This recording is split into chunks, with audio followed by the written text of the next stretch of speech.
है तो मेरे से, अगर अच्छाई है तो मेरे गुरुदेव की। ये उपासक सच्चे मार्ग में जो चलता है उसके हृदय की ये गति होती है।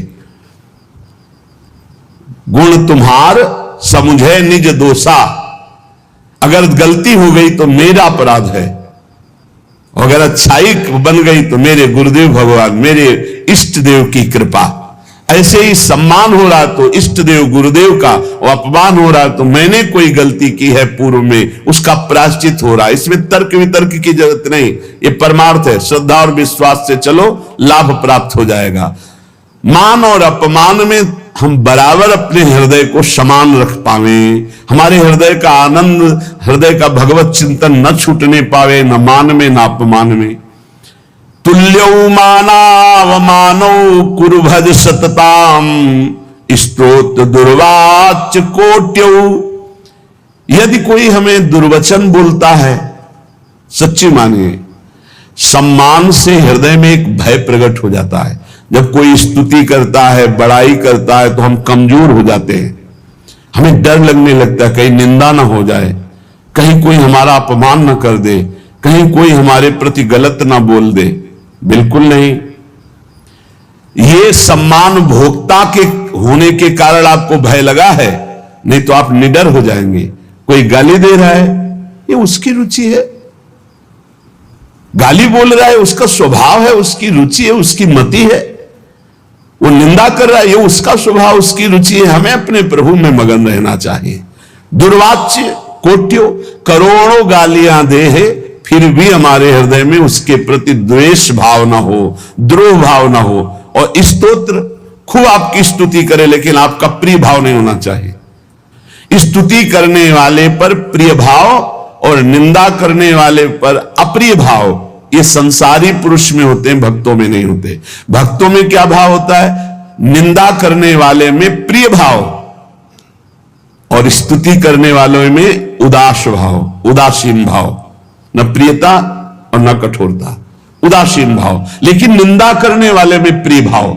जो निंदा करने वाला है उससे ऐसे जैसे कोई स्तुति करे तब कैसा हम व्यवहार करेंगे, वैसा निंदा करने वाले के प्रति व्यवहार। यही साधु उमा संत कही, यही बड़ाई, वो मंद करत और ये करत भलाई।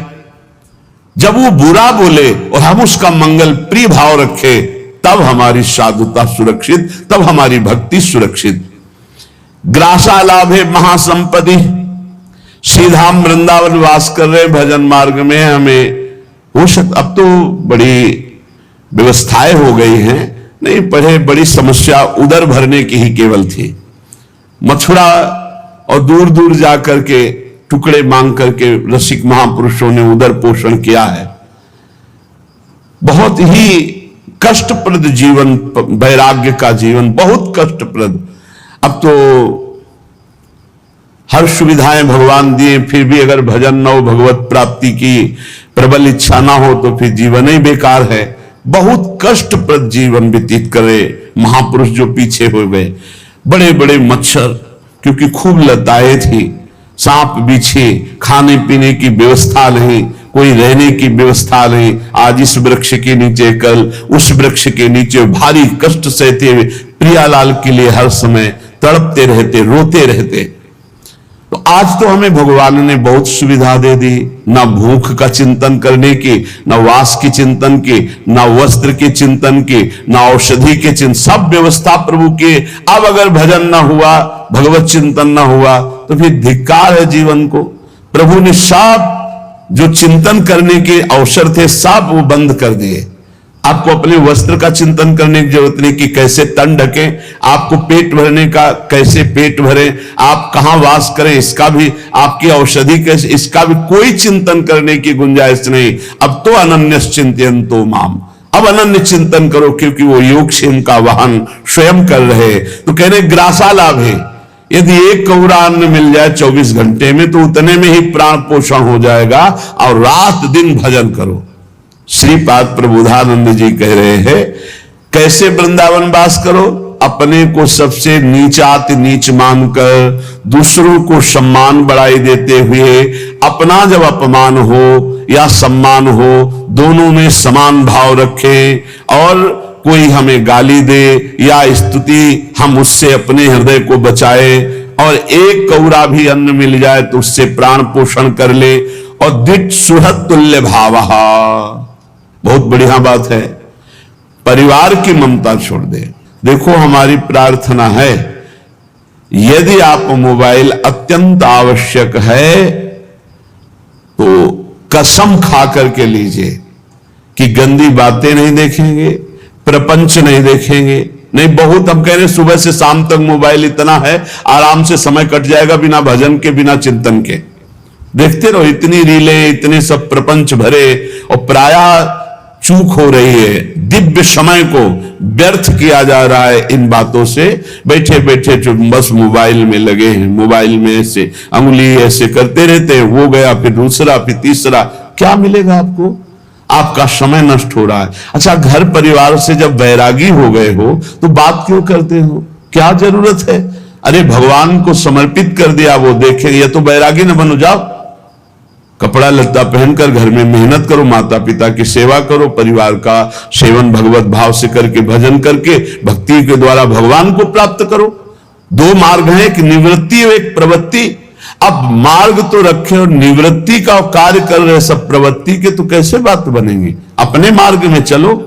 अगर घर से प्रवृत्ति मार्ग से निकल पड़े हो, निवृत्ति मार्ग में आ गए हो घर की स्वीकृति लेकर के, तो फिर अब चाहे मर जाए कोई, अब दोबारा उसकी स्मृति नहीं और वहां जाना नहीं। ये नियम लो, परमार्थ के नियम हैं।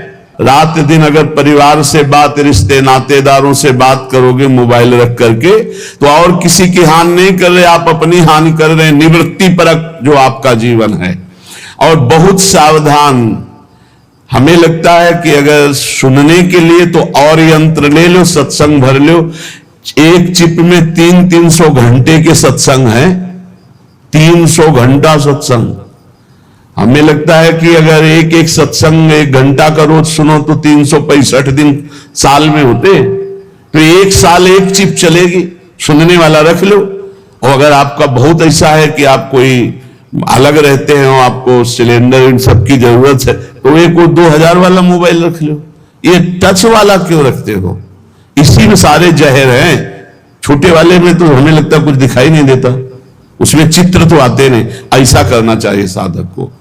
ये जिनकी बहुत बड़ी बड़ी सेवाएं हैं वो बात अलग है। नहीं, हमारी प्रार्थना है बाहरी भी साधकों से, अपने यहां तो जिनको सेवा उन्हीं के पास मोबाइल है, अन्यथा नहीं है। बाहरी साधकों, ये मोबाइल बहुत जहर है। भगवत प्राप्ति के बाधा के लिए कलयुग ने बड़ी भारी रचना रच दी है। और अगर नियम संयम से प्रयोग करो तो बड़ा सहयोगी है। सत्संग सुन लो आप इससे, मोबाइल से। कोई विपत्ति वाली बात है तो आप सूचना दे सकते हो। बहुत तरह से बचाव पक्ष इसमें है, लेकिन फसाव पक्ष बहुत ज्यादा है। फसाव पक्ष से जिनकी बचने की सामर्थ्य, वही मोबाइल रखे। साधक तो बिल्कुल जहर समझे, मार देगा भैया, बिल्कुल मार देगा, बिल्कुल मार देगा। हर समय हम देखते हैं, चाहे छोटा बच्चा हो चाहे बड़ा हो, एकांत बैठे चल भी रहे हैं तो कान में बटन से लगे रहते हैं और बात करते घूम रहे जैसे ना बात करते, और समय बर्बाद कर रहा है, और खोदे चला जा रहा है संसार की बातें। और क्या, राधे राधे मेन बात कर लो, काट के रख दो भजन, अब कान में लगाए बस। और समय बर्बाद मत करो। यहां कह रहे हैं कि सुहृद तुल्य भावः, अगर तुमसे कोई शत्रुता का भाव करता है तो तुम भगवत भाव करो, और अगर कोई प्रीता का भाव करता है तो भगवत भाव करके राग रहित रहने के लिए उससे ज्यादा प्रियता मत करो। ये भगवत मार्ग है। घर परिवार वालों से तो प्रभु यदि निवृत्ति मार्ग में हो तो भूल जाओ कि तुम कहां पैदा हुए थे। इसलिए उपासक बहुत सावधान, हमारी बात मान लेना। यदि निवृत्ति मार्ग में चले हो तो परिवार से संबंध छोड़ दो, पैसे का बल छोड़ दो, किसी से दोस्ती मत करो, शत्रुता तो किसी से भूल के मत करो। तो एकमात्र भगवान का भरोसा, सब व्यवस्था हो जाएगी। सब व्यवस्था, मान लीजिए, सब व्यवस्था हो जाएगी। विश्वास कीजिए, हमारी बात पर विश्वास कर लीजिए। किसी का सहयोग, और विरक्त होकर घर से लेके खाना है तो जहर खाना है। जहर का मतलब समझते हो? जैसे जहर खाते हो हमें मार देता है, ऐसे ही हमारे वैराग्य को मार देगा। पूज्य श्री रघुनाथ दास गोस्वामी जी को उनके पिता बहुत बड़े आदमी थे, मजूमदार, खूब धन वैभव। जब देखा कि बेटा जगन्नाथपुरी में वैराग्य, तो यहां से हलवाई, सामग्री, रुपया, पैसा सब भेजा। 2-4 दिन श्री पूज्य रघुनाथ दास गोस्वामी जी ने महाप्रभु चैतन्य देव को भोग पाया। फिर विचार किया, जब मैं वैराग्य के मार्ग में हूं तो पिता के द्वारा दी हुई वस्तु और संपत्ति का भोग नहीं।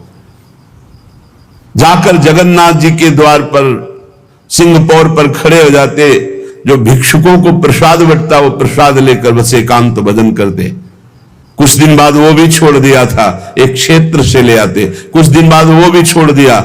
जो प्रसाद गायों को डाल दिया जाता, गायें छक जाती, ना पाती, वो रात्रि में बीन के लाते और धोकर उससे उदर पोषण करके खूब भजन में रहते। हमें महापुरुषों के